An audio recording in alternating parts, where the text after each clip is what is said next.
Good morning, scientists. I thought since we have been talking about the Galapagos Islands and thinking about how the turtles attract and mate, that we would, our book today would be Galapagos George. I've never read this book, so I'm excited to share this with you and to work on it together. All right, Galapagos George. This is a story that took so long to happen that only the stars were present at the beginning and at the end. Around 1 million years ago, a giant tortoise lived in South America. Giantess George was a vegetarian who ate prickly things like cacti and growing greens that grew in her ancient desert. Giantess George saw earthquakes crack open the land. She saw mountains begin to rise and volcanoes erupt. She watched her furry animals and large and small run over the footprints of the long vanished dinosaurs. What kind of animal is that?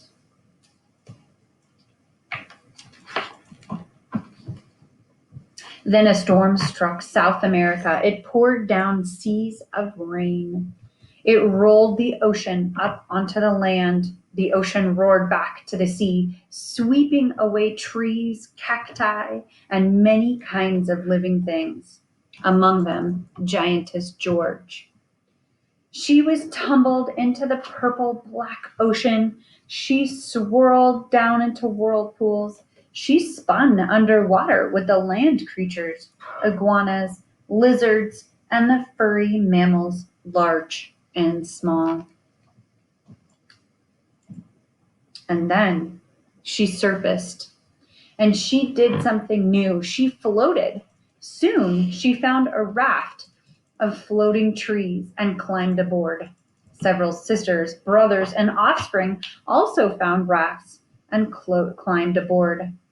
Giantess George and the other tortoises drifted west on the sea current. There was no tortoise food or fresh water on the tree raft, but the giantess did not die. She was pretty stubborn. I like her. She did something ordinary for a tortoise. She changed her body fat into water and food. What do we call that? That's an adaptation that she can keep surviving. She was a desert dweller and could live for a year without eating or drinking. She drifted for days. It's a pretty good adaptation. I think it helped her survive. Then something new happened again. The raft stopped. Her feet touched land. She came ashore on a small island 600 miles from home, later named San Cristobal. Several relatives landed with her. All were the same kind of tortoise. All were giantess Georges. They ate the greens growing on the islands. The island was nestled close to the hot equator. The weather was either terribly hot, terribly wet, or terribly dry. That's a lot of terriblies.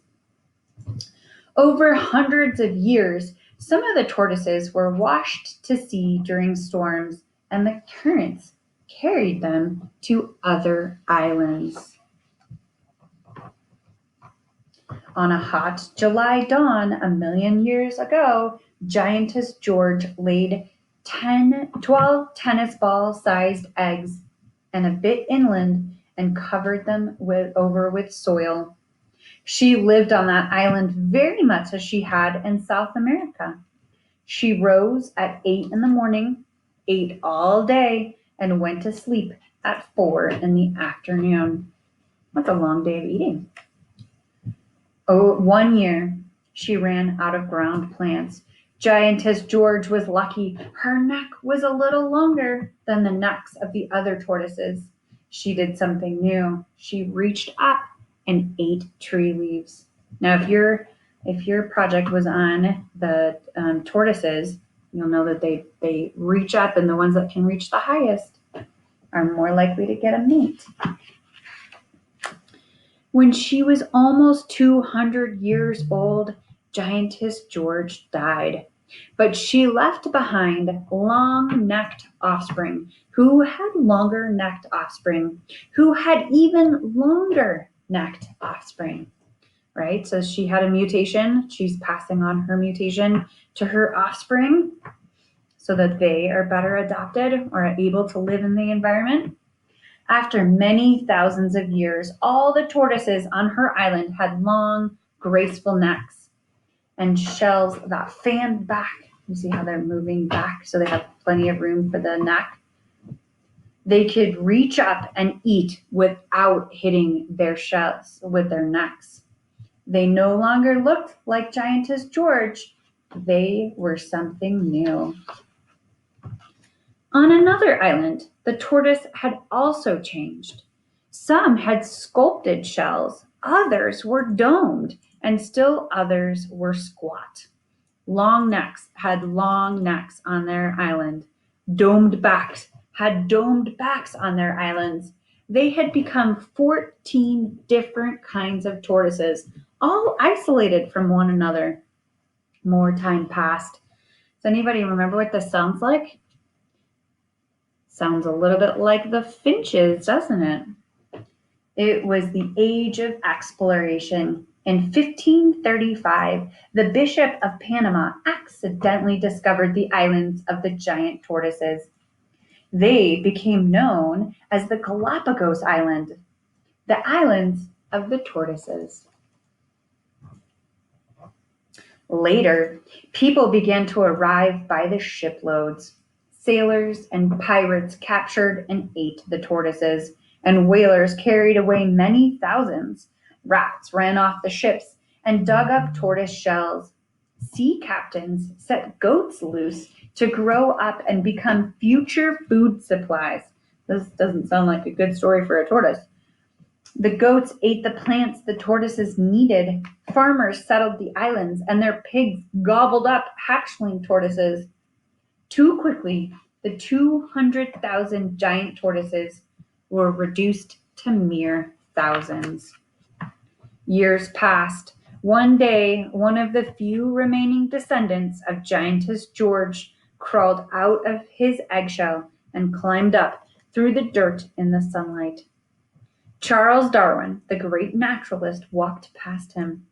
Darwin was deep in thought. Why were the giant tortoises so different on each island and yet so much alike? Darwin realized that these modern species must have had an ancient common ancestor. For the tortoises, it was Giantess George and her kin. Only 100 years later, people, rats, pigs, and goats had wiped out two kinds of these magnificent tortoises, while volcanic eruptions wiped out a third. Only one of the descendants of Giantess George remained on Pinata Island. Then one day in the early 1970s, a scientist found a long-necked tortoise on Pinata Island. 6 men lifted him into a boat and brought him to the Charles Darwin Research Station on Santa Cruz Island. Here, the Galapagos tortoises are protected. He was the last descendant of Giantess George. The scientists named him Lonesome George. While he lived at the refuge, he ate leaves and cactus fruit. Scientists hunted the zoos of the world looking for a mate for him. Another was never found. At 4 o'clock on June 23, 2012, Lonesome George pulled his head into his shell and pulled up his knees. Peering out at the setting sun were the two bright eyes. They seemed to say, new and unimaginable things can happen. Lonesome George passed away on June 24, 2012. He was the last of his kind. But because of him and the tortoises of the Galapagos Islands, we know that as long as there is life, there'll always be new and imaginable things that can happen. And they do, all the time. Thank you, scientists, for reading this book with me. I hope you have a great rest of your day.